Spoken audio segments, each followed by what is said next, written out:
Ces avions larguent de l'aide humanitaire sur la bande de Gaza.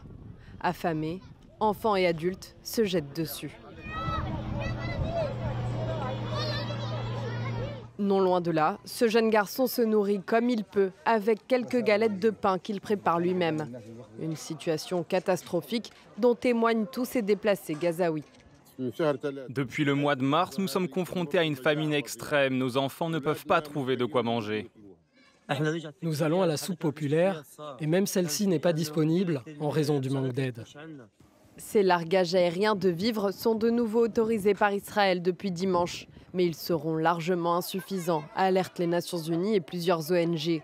Selon un rapport, plus de 20 000 enfants ont été traités contre la malnutrition aiguë entre avril et mi-juillet dans la bande de Gaza.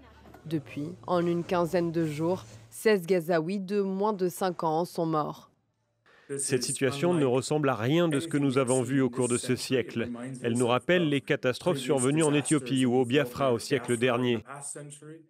En dépit des témoignages et des rapports, Benyamin Netanyahou continue d'affirmer qu'il n'y a ni famine ni politique de famine à Gaza.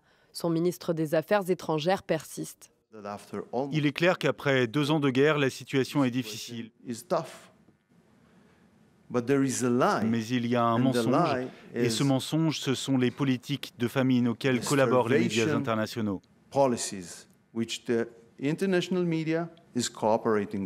Pendant ce temps, les bombardements israéliens se poursuivent. D'après le Hamas, le bilan de la guerre à Gaza dépasse désormais les 60 000 morts.